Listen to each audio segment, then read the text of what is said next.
Hey there, folks. I'm Mark, in affiliation with Spectrum Pulse, and on a relative cool-down week for the Hot 100, we've got Halsey, BTS, Joji, and it's Billboard BREAKDOwn.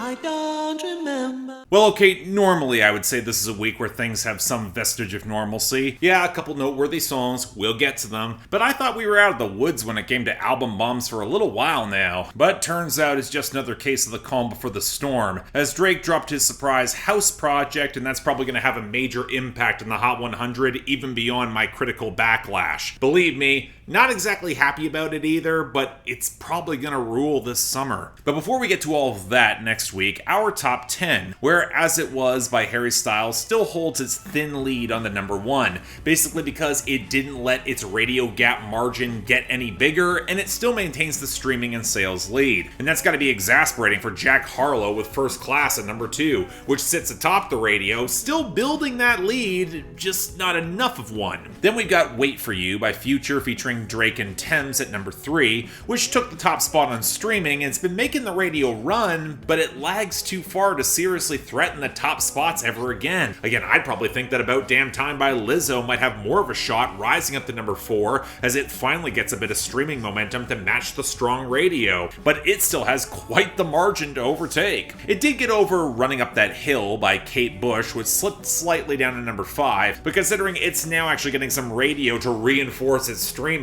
it's going to be fascinating to see how this track weathers the upcoming storm. The next 3 songs, they all held their position. Heat Waves by Glass Animals at number 6, and Big Energy by Lotto, Mariah Carey, and DJ Khaled at number 7. Both are in decline, but the former has a slight edge in other categories versus the latter's radio strength. And Mi Porto Bonito by Bad Bunny and Chencho Corleone at number 8, which just got a video, will likely see a streaming spike in next week. Hell, following in the same streaming wake is Titi Me Pregunto by Bad Bunny up to number 9. But then we got an interesting surprise at number 10, a brand new arrival, Glimpse of Us by Joji, which got enough of a streaming smash to break through. Whether or not it's going to survive what's coming next week, that remains to be seen, but still, it's potent and was a nice surprise. But on the flip side, when we look at our losers and dropouts, well, pretty much Post Malone's entire album bomb in the latter case, and that cascades over to our losers with Cooped Up with Roddy Ricch at 29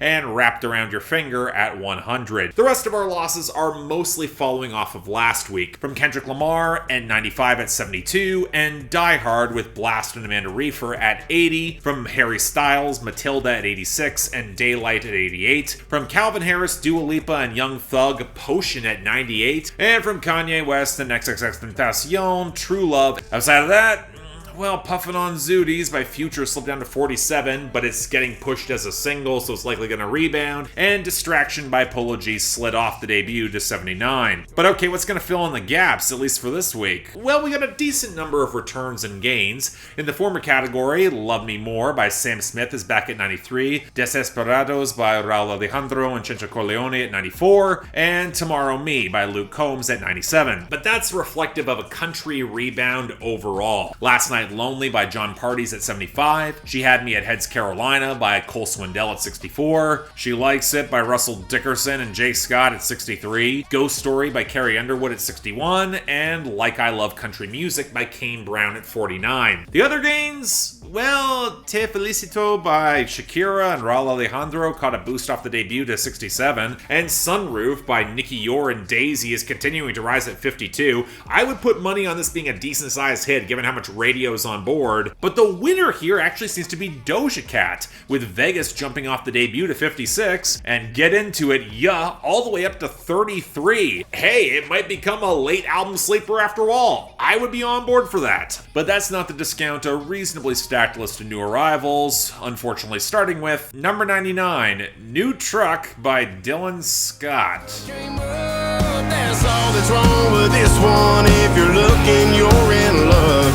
I need a new truck. Okay, so there was this meme at the intersection of Billboard Twitter and country Twitter around a song called New Truck. I think it was the one about the Florida Georgia Line song, Not This, from last year that's only charting now, mostly because Dylan Scott is not someone who's remotely memorable. What's kind of exasperating, though, is that I can point to the new Tim McGraw song that charted a couple of weeks ago and highlight that it's playing to the exact same arc of looking to sell his truck to get over memories of a breakup and then go get a new one. And while this song is better produced, except for a weird tinniness at the very top of the mix, the entire mix does feel overmixed off the brittle acoustic foundation with little proper groove to speak of. And even if Dylan Scott has a decent voice, the list-driven cliches are all still here in a slightly different package, and he's still not interesting. In other words, about as forgettable as always. Let's move on. Number 84, 5'9" by Tyler Hubbard.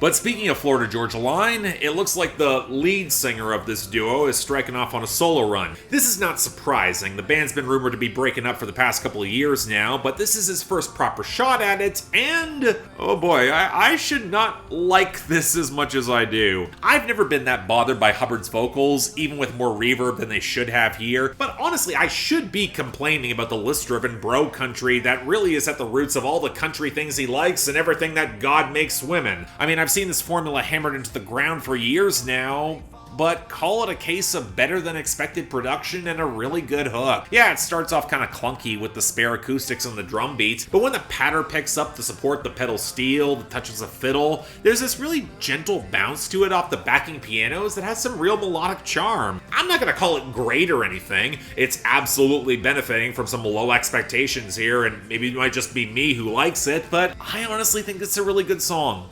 I'll take it. Number 76, I Ain't Worried by OneRepublic.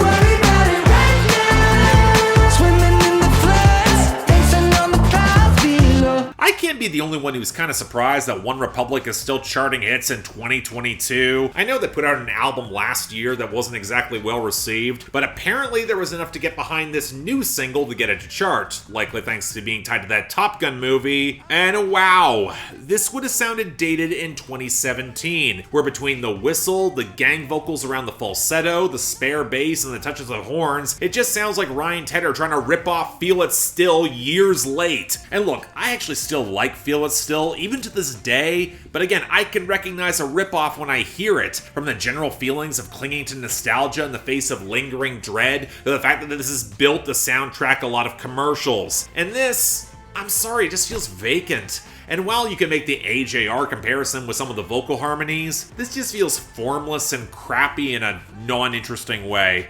Bad song, let's move on. Number 73, Run BTS by BTS. Make it move left and right. Human body, 우리 가솔린, yeah, yeah.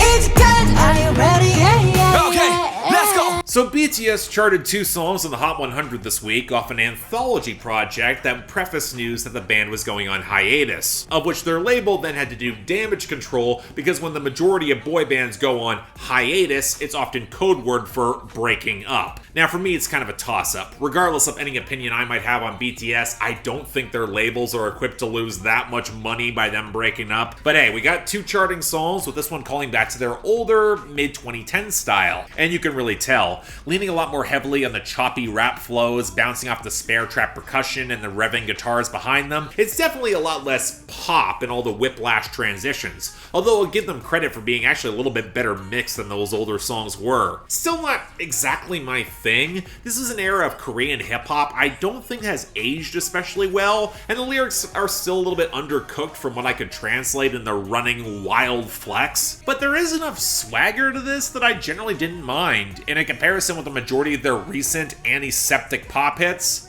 I might prefer this. Number 55, So Good by Halsey.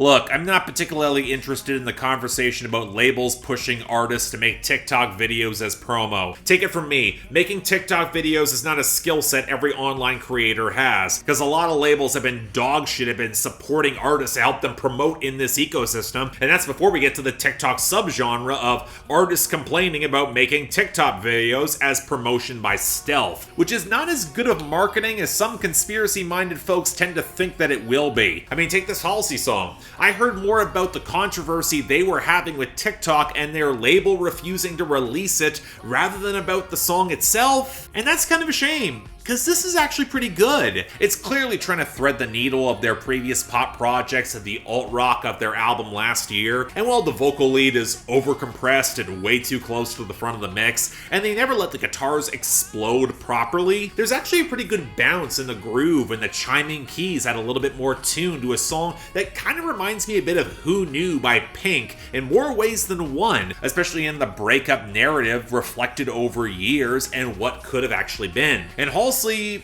they deliver one of their best performances to date. And while I wouldn't call it all the way one of their best, I actually like this more than I thought I would.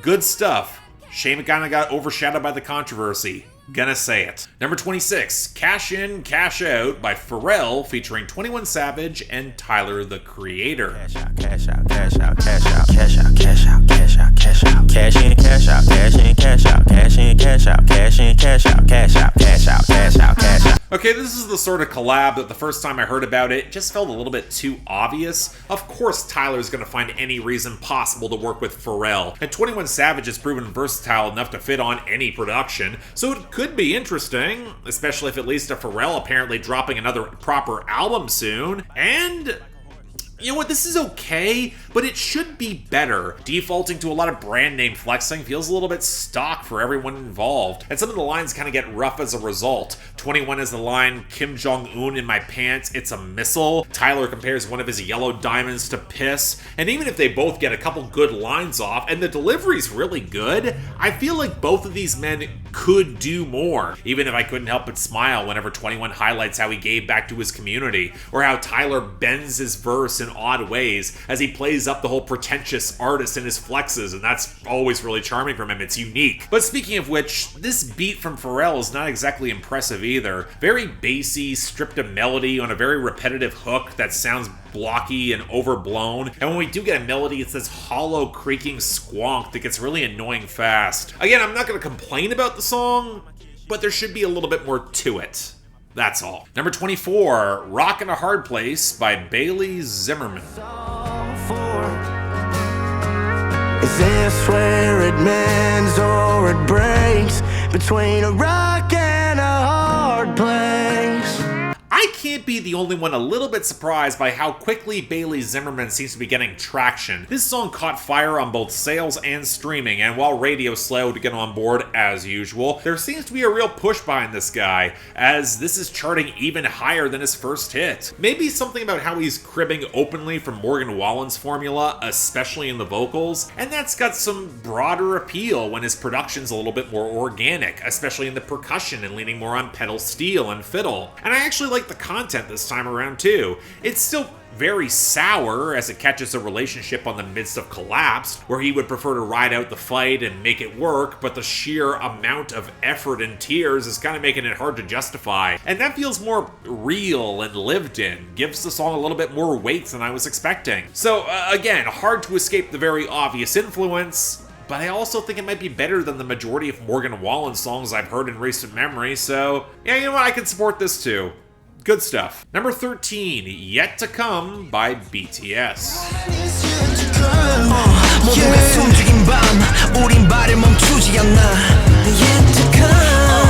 And now, the second BTS song, which broke as high as it did thanks to massive sales, and I gotta wonder how well this will perform across the summer, given a few of the album bombs are coming, and how Billboard surreptitiously tweaked things to dampen the sales tactics that dominated last year. But as it is right now, yeah, this is pretty decent too, but in a different way. Playing to a K-pop trap ballad mold off the pianos and softer percussion, splashing between some English language crooning and the attempts at harder rapping, predominantly in Korean. But it plays to a more relaxed vibe, reflecting on the past but with better times on the horizon. And while some of the vocal leads can feel kind of compressed or not really fitting the overall vibe, there's a little bit more character to it, and I respect that too.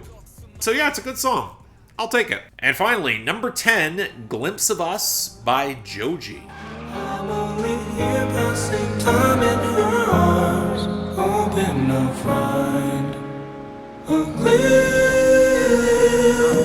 of us. I feel like Joji's been owed the big smash hit for a while now, even if it's got an uphill battle to sustain any of it. Hell, some of his last run of singles should have been way bigger on the Hot 100, but I got a running suspicion that his deal with 12 Tone is not paying the industry dividends it really should to get him there. But hey, that's a different conversation. Big new track with a lot of hype behind it, and I'm honestly a little torn.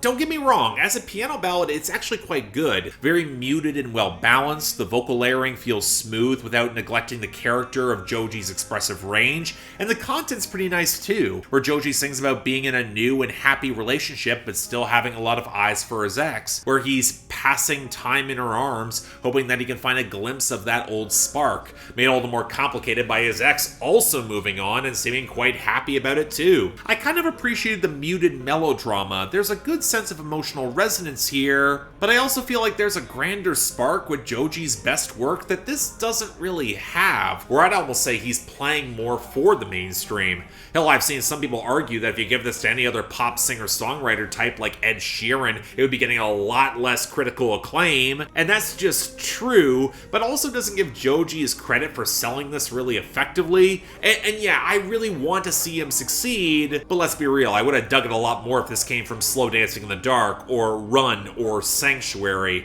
whereas this almost feels kind of ordinary. It's very good, just not quite special in a way I know Joji can be. And that makes the pick for the best and worst of this week a little messy, because there's very little in the way of obvious, standouts either way. Okay, the worst falls out pretty easy, and that's I Ain't Worried with OneRepublic, with dishonorable mention for New Truck by Dylan Scott. Now, the best of the week, it's kind of tough. I'm going to think Halsey and Joji are going to tie for the honorable mention with So Good and Glimpse of Us, because 5'9" by Tyler Hubbard is getting the best of the week for me. I don't know what to say. The hook and the production are really good. It clicks. It works for me. Certainly going to be better than the Drake album bomb that's coming.